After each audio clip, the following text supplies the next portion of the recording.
사도 바울은요, 32절 말씀에서 이 비밀이 크도다 라고 이렇게 외치면서 결혼이 나타내는 놀라운 진리가 있다는 사실을 우리에게 가르쳐주고 있습니다. 그것은 결혼이 그리스도와 교회 간의 영원한 언약의 연합을 나타내는 모형이자 비유라는 거예요.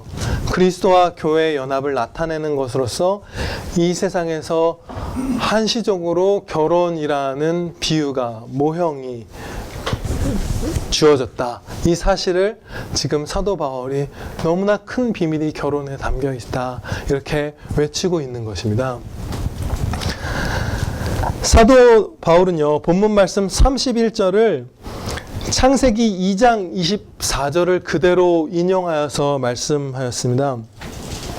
그러므로 사람이 부모를 떠나 그의 아내와 합하여 그 둘이 한 육체가 될지니. 여기서 우리는 결혼의 한 가지 중대한 특징을 보게 되는데요. 그것은 결혼이 인간의 고안물이 아니라 하나님이 창조하신 것이라는 사실이에요.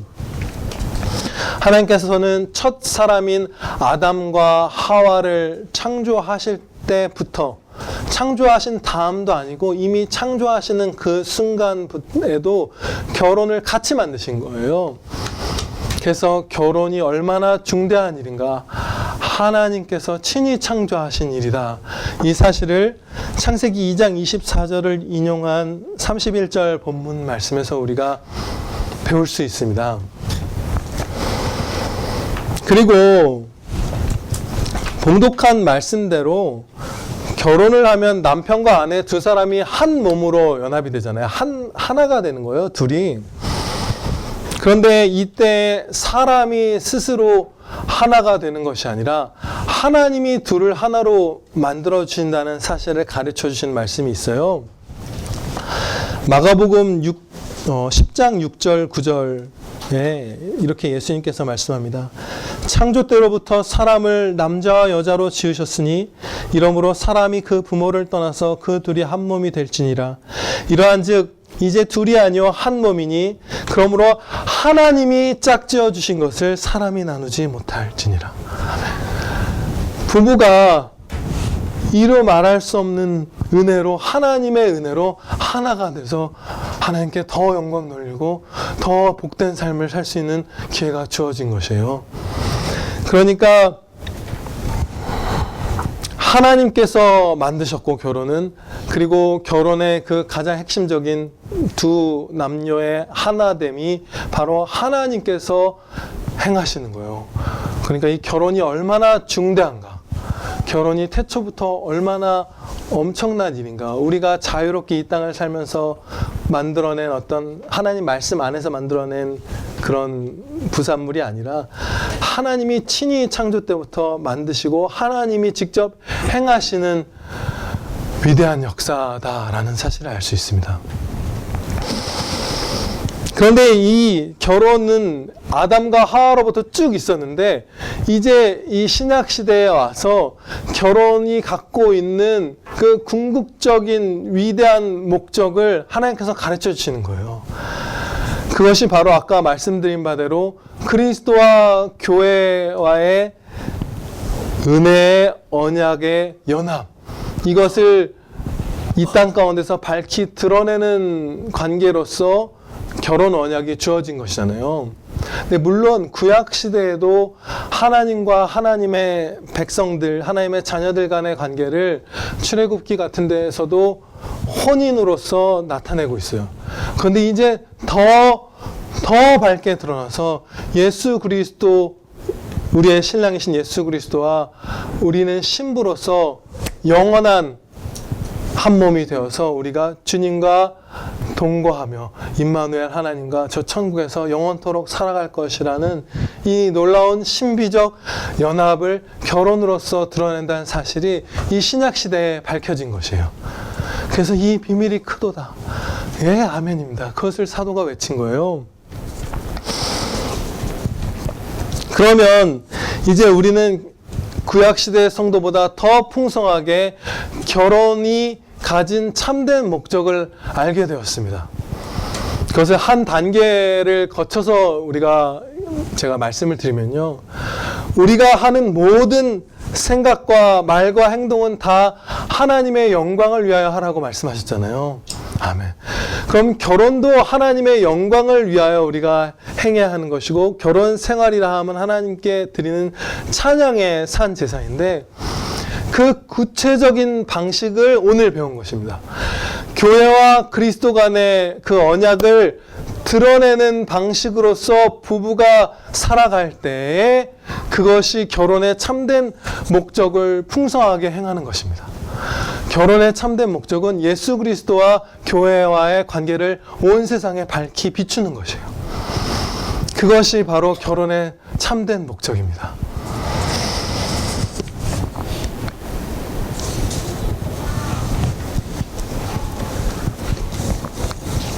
교회가 그리스도의 신부가 된 것은 예수님의 십자가로 말미암은 것이잖아요. 우리는 주님의 원수였잖아요. 그런데 주님께서 십자가 그 사랑과 은혜와 그 보혈로 우리의 죄를 씻어주시고 우리를 주님의 신부로 맞아주신 것이죠. 변화시켜주시고 거룩하게 하시고, 그 주님의 십자가, 그리스도의 십자가에는 성경에서 하나님께서 말씀하여 가르쳐 주신 바대로 하나님의 영광의 극치가 드러나요. 십자가에는 하나님의 사랑과 공의와 이 모든 것을 그리스도께서 충족하셨죠. 그리고 자비와 오래 참으심과 용서와 한없이 높으심과 한없이 낮아지심과 겸손과 무한한 지혜와 권능, 이 모든 영광의 광채가 그리스도의 십자가의 한 점에 쏟아지고 있는 거예요. 그래서 모든 하나님의 어떠하심, 모든 종류의 영광되심이 그리스도의 십자가에 총체적으로 다 끝없이 쏟아져서 가장 우리가 하나님의 영광, 주 예수 그리스도의 영광을 밝히 배웁게 되는 것이 바로 그리스도의 십자가입니다. 그런데 이 십자가로 말미암아서 그리스도께서 교회와 혼인하셨고, 우리 부부들은, 장차 부부가 될 성도들도 그것을 드러내는 역할을 부여받은 거예요. 그러니까 하나님께서 한 몸 되게 하신 부부들에게는 엄청나게 하나님께 크게 영광 돌릴 수 있는, 하나님의 큰 기쁨이 될 수 있는 행복한, 복된 은혜가 주어졌습니다. 그 기대감을 갖고 오늘도 하나님의 말씀을 배우도록 하겠습니다. 지금 살펴본 결혼의 존재 목적에 대해서 우리가 주의할 몇 가지 사항이 있습니다. 그것을 세 가지만 살펴볼 텐데요. 첫째로, 말씀을 잘 따라서 살아가고 있는 부부만이 쫓을 수 있는 그런 목표가 결코 아닙니다. 그리스도와 교회와의 관계를 나타내는 이 영광은 모든 부부에게 주어졌어요. 모든 부부에게, 신혼부부든 이제 이 땅을 떠나서, 거기서는 부부가 아니죠. 이제 부부의 그 연한이 몇 년 남지 않은 오래된 부부든 누구든지 이 기회가 지금 주어져 있습니다. 심지어요, 남편이나 아내 가운데 한 사람만 성도여도 어느 정도는 해낼 수 있어요. 물론 그 불신자 남편이나 불신자 아내가 그 결혼을 포기해버리는 그런 안타까운 상황이 오지 않는다면, 그런 상황들을 하나님께서는 다 말씀해 주셨죠. 이럴 경우는 너희가 혼인을 유지할 수 없을 수 있고, 택하여서 이혼할 수도 있고, 그런 안타까운 상황들이 아니라면 불신자와 결혼한 성도 남편이나 성도 아내도 이 언약의, 그리스도와 교회 간의 언약의 영광을 드러낼 수 있고, 남편과 아내가 둘 다 회심한 성도라면 모든 성도에게 지극히 풍성하게 이 영광의 산 제사를 드릴 기회가 주어져 있습니다. 두 번째 우리가 주의해야 할 아주 복된 사항은 무엇이냐면요, 그리스도와 교회의 연합을 이 땅 가운데에서 나타내는 이 결혼의 목적은 부부가 택할 수 있는 여러 가지 중요한 부부의 행보 가운데 한 가지가 아니라 이거 하나만 있는 거예요. 택할 수 있는 것이 아니라 이것이 모든 부부에게 주신 하나님이 주신 결혼의 참된 목적이고 그 길 안에서 우리가 누릴 자유가 부부마다 무궁하게 있습니다. 다양한 방식으로 남편의 성향, 아내의 성향, 둘의 조합의 성향을 하나님께서는 다 사랑스럽게 봐주시면서 내가 만든 너희들, 내가 하나 된 너희들은 내 안에서 마음껏 나와 내 신부인 너희와의 관계를 드러내면서 부부 생활을 할 수 있어. 그것을 약속해 주시는 거예요. 그러니까 모든 부부가 이렇게 살아가야만 하고 다 해낼 수 있습니다. 그리고 세 번째 주의할 특징은 무엇이냐면요. 바로 이 결혼의 참된 목적을 풍성하게 수행할 때만 부부는 크게 행복할 수 있습니다. 이것은 앞서 모든 부부에게 이 기회가 주어져 있다는 그 사실을 기억할 때 우리에게 기쁨의 소식입니다. 네? 모든 부부에게 이 기회가 주어져 있고 우리는 그것을 주님을 의지해서 행할 때 행복이 계속 차오르게 될 거예요. 하나님께서는 자신의 영광과 우리의 유익을 결코 분리하지 않으시잖아요. 악한 지도자들은 독재자들은 너희는 박수를 치고 나에게 갈채를 보내고 내 앞에서 무슨 쇼를 해라. 너희는 불행할지언정 나는 너희가 나를 칭송하는 소리를 듣고 즐거워할 것이다 라고 말하지만 하나님께서는 너희가 제일 행복해라. 그것이 내게 영광 돌리는 길이다. 내가 가장 기뻐받는 찬양과 너희가 가장 행복한 것은 반드시 일치한다라고 말씀하시고 그렇게 역사하여 주십니다. 네, 아멘. 그래서 그리스도와 교회 안의 관계를 우리가 나타내는 부부가 되어갈수록 우리는 행복할 것입니다. 아멘. 저는요,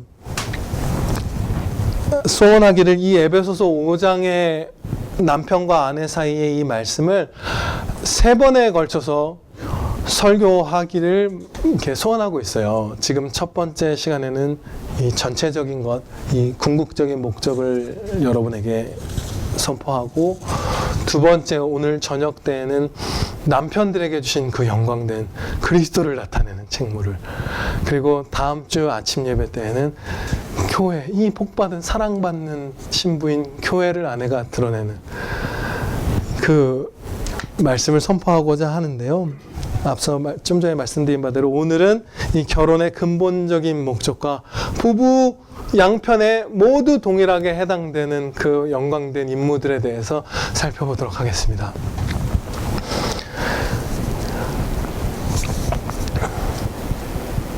아시는 바대로 혼인이 그리스도와 교회의 연합을 나타낼 때 남편은 교회의 머리이신 그리스도를 나타내는 그 비유로서 아내를 보호하고 아내의 필요를 공급하는 그런 역할을 맡도록 하셨죠.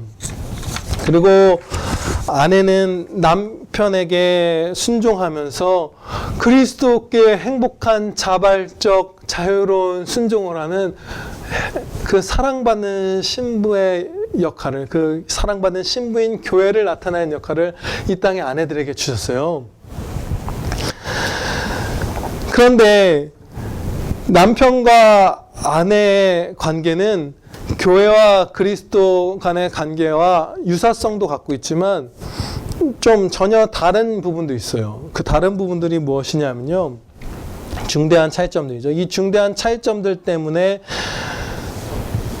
그리스도와 교회 사이에서는 그리스도에게만 해당된 영역이, 또 교회에만 해당된 영역이 남편과 아내 사이에서는 양편에 해당되는 결과가 나타나는 거예요. 3가지 상황을 살펴보면, 첫째로 신랑이신 주님은 우리를 용납하고 용서하시지만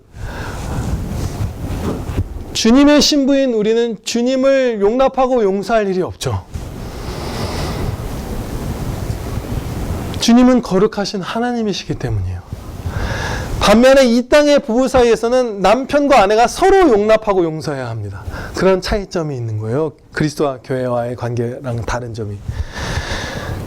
그래서 이 두 용납과 용서가 모두에게 주어진 임무고, 둘째로 신랑이신 주님은 우리의 성화를 도와주시는 분이시고 성화가 필요하지 않는 하나님이시지만 거룩하신 하나님이시죠. 신부인 우리는 성화되어야만 하는 죄인이죠. 근데 반면에 남편과 아내 이 땅에서의 부부관계에서는 둘 다 성화되어야 하고 서로가 서로의 성화를 도와야 합니다. 세 번째로 주님께서는 이 땅에 죄를 짓고 살아가고 있는 죄인인 우리 신부에게 주님의 의를 전가시켜 주셨죠. 그래서 우리를 의롭다고 여겨주세요. 주님의 완전한 순종으로 성취하신 의를 우리에게 입혀주신 거예요. 주님 안에 있게 하시면서. 그런데 부부의 경우는 누구는 의인이고 남편이 그리스도를 상징한다고 해서 남편은 의인이고 죄가 없는 게 아니라 남편이 더 많을 때도 많아요. 둘 다 죄인이에요. 둘 다 죄인이에요. 둘 다 주님의 의를 전가받아 의롭다 여김을 받은 성도예요.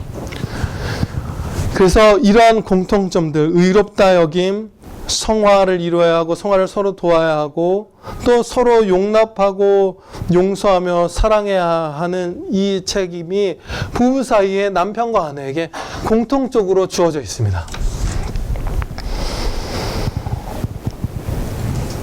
그런데 이 용서와 용납과 성화와 성화의 도움과 의롭다 여김이라는 이 공통된 임무가 남편과 아내에게 모두 주어져 있다고 해서 남편과 아내에게 부여한 그리스도를 나타내고 교회를 나타내는 이 질서의 관계가 이 공통의 임무에서는 적용이 안 되는 것이 아니에요. 적용이 돼요. 신기하게. 예를 들어서 하와가 선악을 알게 하는 나무의 열매를 먼저 먹어 범죄하고 남편인 아담을 유혹해서 그도 죄에 가담시켰잖아요. 그런데 하나님께서는 남편인 아담을 찾아서 그 책임을 물으세요. 영적 책임이 남편에게 주도적으로 있는 거예요. 공통된 임무, 용납하고 용서하고 성화를 이루어가고 서로 의롭다 여기고 하는 이 모든 일들에 있어서 남편이 주도적인 위치를 차지하고 아내가 순종하면서 그 모든 일들을 이뤄가는 그 질서 관계가 공통의 임무에서도 적용이 되는 거예요. 한 가지 더 예를 들어볼까요? 이제 원래는 저녁 예배 때도 이렇게 들 예화였는데요. 제가 이 말씀을 준비하면서, 선포를 준비하면서 참고했던 그 두 가지 책 가운데 한 가지가 주로 참고했던 책 가운데 하나가 존 파이퍼 목사님의 결혼 신학이라는 책이에요. 거기 보면 굉장히 참 하나님께서 정말 놀랍게 그 말씀을 그분에게 주셔서 우리에게 이렇게 깨닫게 해주신 부분이 있어서 나누고자 하는데요. 여러분, 남편과 아내가 다툰 거예요. 이제 용납과 용서가 필요한 상황이죠. 그럼 누가 먼저 화해를 주도하고 먼저 서로 잘못했을 경우 용서해달라고 하고 먼저 사랑을 회복하는 데 힘써야 할까요? 질문이에요. 남편일까요? 아내일까요? 아내 나왔고요. 남편 나왔고요. 남편입니다. 왜냐하면요. 여러 이유가 있는데 그분은 이런 얘기를 하셨어요. 이제 성경 말씀을 보면 남편이 가정에서 아내를 물리적으로 영적으로 보호하고 물리적으로 필요를 공급하고 영적으로 필요를 공급하는 책임이 있어요.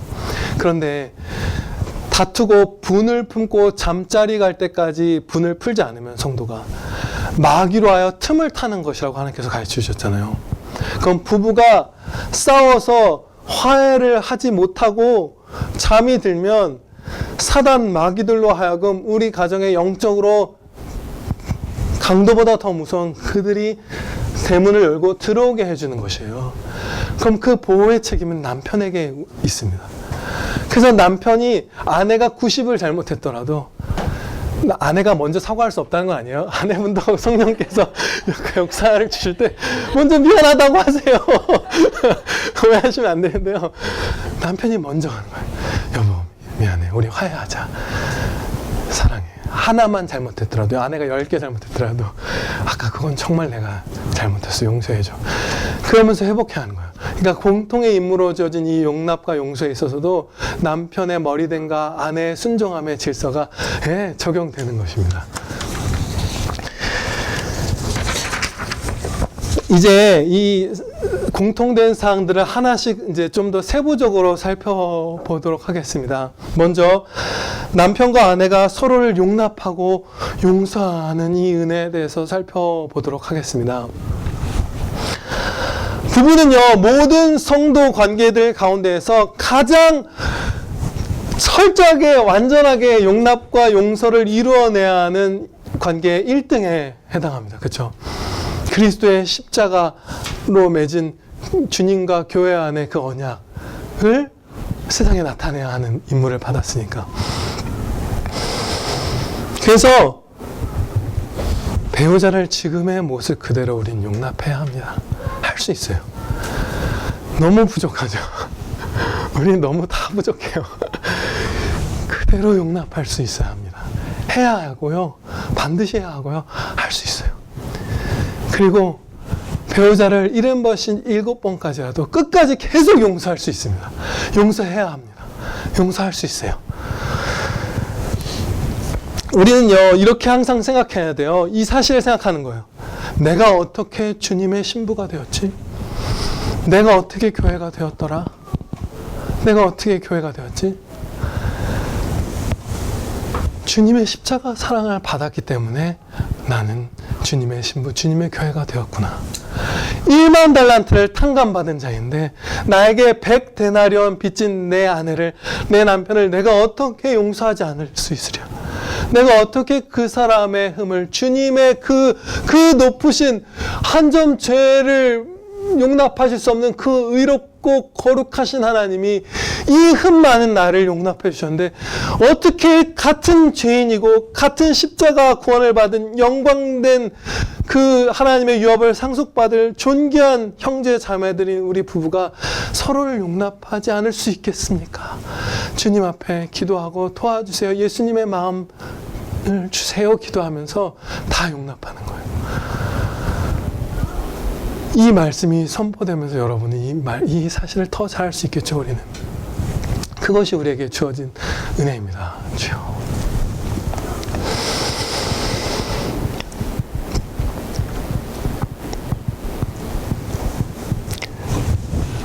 주님의 십자가 사랑을 붙들면서 용납하고 용서할 때, 그 십자가 사랑을 붙들 때 부부 사이에 아주 중대한 또 하나의 문제가 해결되는 은혜를 우리가 입습니다. 그것에 대해 살펴보도록 할 텐데요. 그것은 뭐냐면, 아무리 경건한 성도인 부부라 할지라도 때로 내가 배우자에게 사랑을 전한 것이 사랑으로 안 되돌아오고 내가 용납하고 용서해야 될 잘못으로 돌아오면 우리가 마음이 상해요. 사랑은요, 분명히 하나님의 말씀을 보건대 일방적인 사랑이나 일방통행의 사랑이나 짝사랑 이런 것들은 우리를 고통스럽게 합니다. 비대칭적인 사랑은 우리를 아프게 해요. 내가 아내가 나를 사랑하는 것보다 훨씬 더 사랑한다? 그럼 아파요. 사랑하는 것만으로 난 행복해. 이거 뻥이에요. 그런 거 없어요. 성경에서 아니라고 가르쳐 주세요. 그런 건 없어요.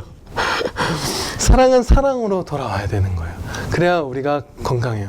그리고 다르게 표현하면 사랑이 서로 주고받는 양방향이 아니게 된 것은 우리의 범죄함으로 말미암는 부자연스러운 부패한 상황인 것이죠. 원래는 사랑은 서로 100과 100의 전심으로 나누는 게 사랑이었어요. 모든 사람이 모든 사람을 향하여, 모든 사람이 하나님을 향하여, 하나님은 당연히 언제나 우리를 향하여 전부를 주는 사랑을 하는 게 사랑의 진짜 상태였어요.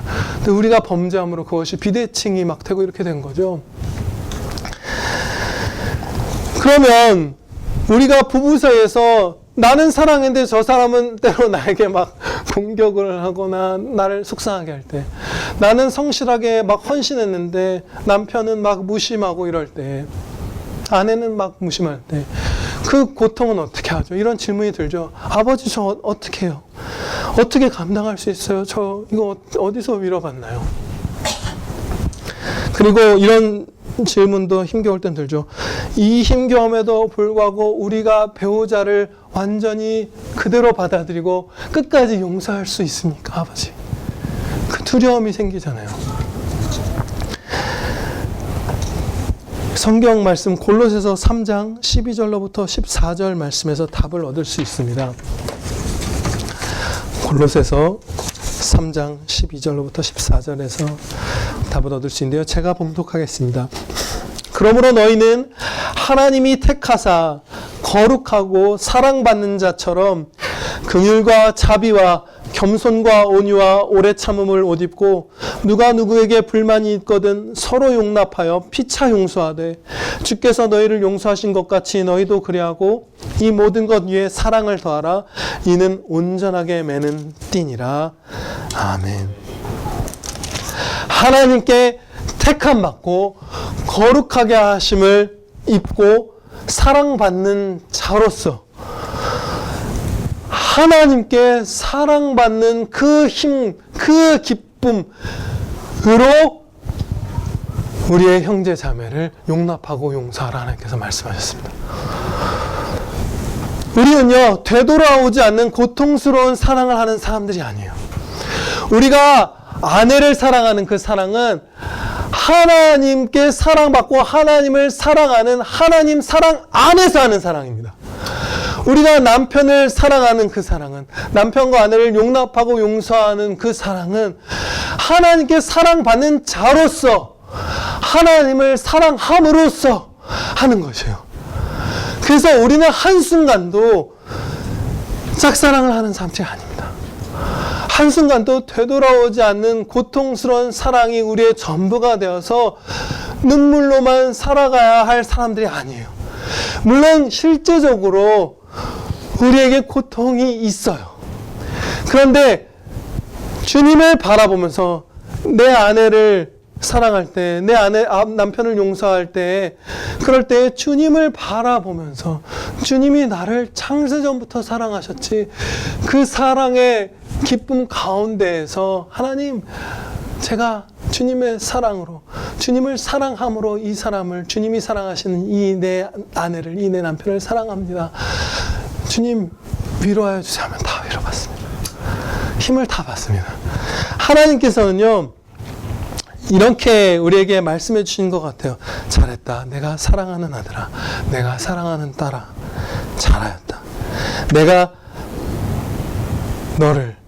너는 내가 창세전에 택하여 아직 네가 태어나기 전부터 사랑한 자고 십자가로 구속한 나의 신부다. 기뻐해라. 평안해라. 가서 더 용서하고 더 용납해라. 잘하고 있다. 할 수 있다. 그 말씀을 우리에게 주십니다. 할 수 있어요. 우리는. 하나님과 동거하는 신부인 우리의 그 기쁨에 대해서 신명기 33장 29절에서 이렇게 말씀합니다. 이스라엘이여 너는 행복자로다. 너는 행복자로다. 모세가 이 말씀을 기록했잖아요. 신명기 말씀을. 모세의 삶이 어땠죠? 우리가 남편이나 아내를 사랑한 것보다 사실은 더 큰 사랑으로 그는 부인도 아니고 남편도 아닌 이스라엘의 온 백성들을 사랑했죠. 목숨 바쳐 사랑했어요, 모세는. 그런데 이스라엘 백성들은 모세에게 어떻게 반응했냐 하면 그를 잡아 죽이려고 했어요.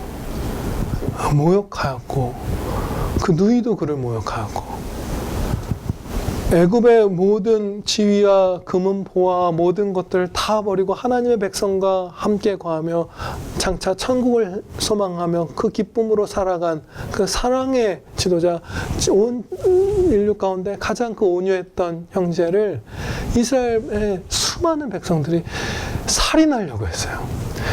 그냥 미워한 게 아니라 정말로 돌로 쳐서 죽이려고 했어요.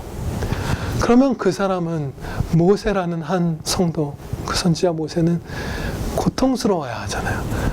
사랑을 주면 그것이 배반으로 돌아왔잖아요. 상당수. 근데 그 사람이 자신을 포함한 이스라엘을 향하여 하나님과 동거했기 때문에, 하나님 사랑을 받고 하나님을 사랑하는 것 안에서 형제를 사랑했기 때문에 너는 행복자로다. 나는 행복자입니다. 이렇게 고백한 것입니다. 그만큼 우리는 행복해요. 짝사랑을 하지 않습니다. 아무리 많은 용납과 용서를 할지라도. 이렇게 제가 썼네요. 승리합시다. 승리합시다. 다음으로 부부의 성화에 대해서 살펴보도록 하겠습니다. 성화는요, 먼저 주의할 것이 구원과 결코 분리된 것이 아닙니다. 성화와 구원을 분리해서 가르치려는 그런 움직임이 교회 안에 많아요. 그래, 구원 받았지, 너는 성화의 길을 열심히 가기를 택했느냐? 나는 안 택할 거야. 그런 경우 많아요. 구원 받았어요, 여러분. 구원 다 됐어요. 이제 성화라는 단계가 있는데 이거 어떻게 수강해 보시겠습니까? 이런 식으로. 그런데 성화는 그 자체가 구원이에요.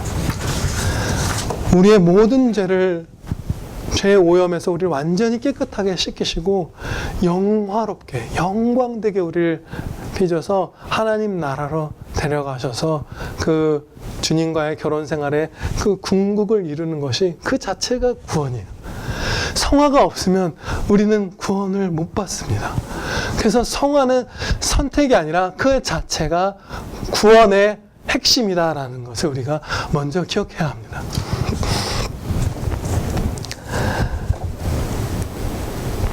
그렇기 때문에 이런 게 있어요. 난 그냥 이 정도 신앙으로 족하니까 이렇게 살래라고 우리 맘먹으면 징계받습니다. 징계받아서 고통 가운데 성화를 이루어서 구원을 이루어 주시려고 그래요. 너 다시 마귀의 종이 되려고 하느냐? 내 아내에서 그 신분으로 떨어지려고 하느냐? 나는 너를 사랑하기 때문에 그렇게 둘 수가 없구나. 그래서 징계하세요. 주님의 자녀이고 주님의 종이고 주님의 신부인 우리를 아주 두렵고 고통스럽게 징계하세요. 성화를 너무 오래 미루면 구원하셔야 되기 때문에. 그러니까 우리가 빨리 성화를 받아야 하는데 그것을 가장 극적으로 서로에게 도와서 이루어갈 수 있는 관계가 부부입니다. 결혼하신 분들은 막 행복하셔야 돼요. 물론 독신분들은 그분들의 은사에 곧 4번째 설교를 그것도 해도 좋겠네요. 그죠? 네. 아무튼 그 성화에 대해서 좀 더 구체적으로 살펴보도록 하겠습니다. 성화에 있어서 2가지 중대한 사실을 우리가 배우도록 하겠습니다. 첫 번째는 성령께서는 성경 말씀으로, 성경이라는 이 도구를 사용해서 우리의 성화를 이루신다고 하나님의 말씀에서 가르쳐 주셨습니다. 하나님의 말씀으로 우리의 성화를 이루시는 거예요. 에베소서 5장 26절 말씀입니다. 바로 이 남편과 아내의 본문 말씀에서 그 사실을 가르쳐 주세요. 그 같은 문맥입니다. 26절, 이는 곧 물로 씻어 말씀으로 깨끗하게 하사 거룩하게 하시고. 이 말씀은요, 우리를 죄의 오염에서 깨끗하게 하실 때 성령님께서 성경 말씀으로 그 일을 행하신다는 거예요. 하나님의 말씀 가운데에서 부부들의 여러 생활, 여러 국면에 구체적으로 적용되는 어떤 말씀들, 무슨 잠언 말씀 같은 것들, 혹은 에베소서 5장의 이 본문, 이런 말씀들만이 남편과 아내의 성화에 쓰임받는 것은 아닙니다. 성경 말씀 전체가 우리의 성화를 이루는 데 쓰임받아요. 예를 들어서 우리가 오늘 주 예수 그리스도의 십자가 사랑과 은혜, 우리가 어떻게 구원받았는지, 우리가 받은 사랑과 은혜가 무엇인지를 아는 것이 모든 상황에서 내 아내, 내 남편을 용납하고 용서하는데 최고의 힘이자 생명이라는 것을 우리가 아까 배웠잖아요. 그런데 주 예수 그리스도는 성경 어디에 기록되어 있냐면 66권 전체에 내가 기록되어 있다고 엠마오 도상에서 주님께서 제자들 앞에 부활하셔서 나타나셨을 때 모든 성경이 나에 대해서 기록하였다고 말씀하셨어요. 그러면 앞서 우리가 살펴본 말씀의 맥락 가운데서 보면 성경 66권 전체에서 내 안에 내 남편을 용납하고 용서하고 사랑할 수 있는 성화의 힘을 다 얻을 수 있는 것입니다. 그러니까 모든 말씀을 다 기쁨으로 받으시면 우리에게 우리 부부 사이가 복되게 될 것입니다. 네. 두 번째 성화에 있어서 중대한 상황은 겸손이 부부의 성화를 이루는데 매우 중요하다는 사실입니다. 서로의 성화를 돕는데 내가 성화되는데 겸손이 너무나 중요해요. 남편과 아내가 서로의 잘못을 고치기 위해서 주로 사용하는 방법인데 그 둘 다 잘못됐다고 성경에서 가르쳐 주시더라고요. 남편들은 어떻게 할 때가 많죠? 일단 남편은 질서상 머리잖아요. 권위를 가졌잖아요. 그리고 남자라는 그 피조물, 남자라는 사람의 특성이 강하잖아요. 신체적으로도 강하고 영혼으로도 더 강력해요. 그 강력하다는 게 무슨 어떤 그런 하나님께서 뜻하시지 않는 이상한 우열을 얘기하려는 것이 아니라 훨씬 더 담대해요. 훨씬 더 요동치 않고 훨씬 더 용감하고 그런 것들이 있어요. 그래서 그것은 불신자 모든 전 인류에게 해당되는 것이라서 무슨 이런 통계들 많잖아요. 직장 생활할 때 막 말도 안 되는 개척지 같은 데로 가서 급여만 높다면 삶을 개척하러 고향 땅으로부터 멀리 떠나가는 비율, 담대하게 나아가는 비율이 남자가 안 믿는 사람들 훨씬 높아요. 그야말로 영혼과 육신이 아내를 연약한 그릇으로 여기라는 말씀에서 배울 수 있듯이 남편은 아내보다 상대적으로 강인함을 갖고 태어났어요. 강인한 데다가 질서상 그 머리가 되는 위치까지 선점에 갖고 있으니 남편들은 강포하게 고압적으로 군림하듯이 혹은 무시하듯이 이거 갖고 그렇게 무서워요 왜? 이것도 몰라? 막 이렇게 그리고 탁 던지듯이 이렇게 아내의 잘못을 지적할 때가 있죠. 모든 남편이 그렇다는 건 아니에요. 모든 남편이 그렇다는 건 아니지만 주로 그런 잘못을 많이 저지르죠. 아내의 잘못을 대할 때. 아내들은 어떻게 하죠? 말로 지적하는 거예요. 여보 이것도 하고 이것도 못했고 그런데 성경 말씀에서 이제 남편과 아내들에게 주신 가르침을 이제 살펴볼게요. 둘 다 하지 말라고 가르쳐 주세요. 머리된 남편들에 대해서 먼저 살펴보겠습니다. 그리스도가 남편의 그 완전한 본이시잖아요. 그럼 모형인 남편은 어떻게 하죠? 그리스도는 자기의 신부인 교회를 깨끗하게 성화를 이루어 주시기 위해서 이렇게 행하셨어요.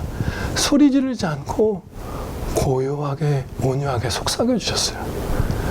세미한 음성으로 우리에게 말씀하셨다고 기록되어 있잖아요. 성내거나 들내지 않으셨어요. 그리고 낮아지셨잖아요. 낮아지셨고 죽기까지 모든 것을 내어주셨고 자기를 다 부인하신 거예요. 하나님의 근본 본체시나 그 영광의 하나님이시나 그것을 다 받을 것으로 여기지 않고 종의 형체를 입을 때까지 낮아지셨잖아요. 그리고 기도하셨어요. 우리를 위해서. 남편들이 아내의 잘못에 대해서 지적할 때 자주 사용하는 고압적인 방법과 정반대로 우리를 대해 주셨어요. 우리의 영원한 남편이신 예수님께서. 다음으로 아내들에 대해서 살펴볼게요. 이것도 너무 명확하게 가르쳐 주세요. 베드로전서 3장 1절 말씀입니다. 아내들아 이와 같이 자기 남편에게 순종하라. 이는 혹 말씀을 순종하지 않는 자라도 이게 남편이 이럴 경우인 거죠. 말로 말미암지 않고 그 아내의 행실로 말미암아 구원을 받게 하려 함이니 너희의 두려워하며 정결한 행실을 봅니다. 남편이 하나님의 그 아름다운 교회와 그리스도와 교회 안의 관계를 나타내는 부부의 그 가장 복된 길을 걸어가는 그 질서 안에서, 그 찬양의 제사 안에서 아내가 남편의 성화를 돕는 최선의 방법은 말로 안 하고 남편을 사랑하고 헌신적으로 섬기는 그 사랑의 행실, 하나님을 경외하는 그 신앙의 행실, 이것으로 말미암아서 남편이 변화된다는 거예요. 그러니까 우리가 아내의 성화를 도울 때, 남편의 성화를 도울 때 겸손이 중요합니다. 지극히 겸손해야 해요. 물론 이 아내의 경우 남편에게 말을 그럼 전혀 할 수 없냐? 당연히 아니죠. 말할 수 있어요. 말할 수 있어요. 그런데 지적하듯 우리는 말해서는 안 됩니다. 당신 그건 진짜 당신 최악이야. 이러면 안 되고요. 정말 남편만큼 투철하게 사랑해야 될 상대는 아닌 이 땅에서 그냥 한 교회에 속한 성도라 할지라도 그 성도가 잘못했을 때 막 공개적으로 하고 막 강포하게 하고 하지 않고 한 사람이 가서 온유하게 겸손히 하나님의 말씀을 전달하여 이 잘못을 형제여 고치셔야 합니다. 회개해야 합니다. 이렇게 하라고 가르쳐 주셨잖아요. 남편에게 아내가 할 때는 더 해야 되겠죠. 우리가 하다못해 회사 안에서만 적용되는 직장 상사와의 관계에서도 상사의 잘못을 얘기할 때 과장님 이거 고치셔야지 안 하잖아요. 근데 남편과 아내는, 남편은 그리스도를 나타내는 임무를 부여받은 영광된 임무 안에 쌓여진 그 복된 나의 사랑하는 사람이잖아요. 그러면 지적은 아예 없어야 하는 것이에요. 남편은 아내에게 절대로 굴림해서는 안 되고요. 고압적으로. 그래서 겸손하게 살아가는 것이 우리의 성화를 이룰 것입니다.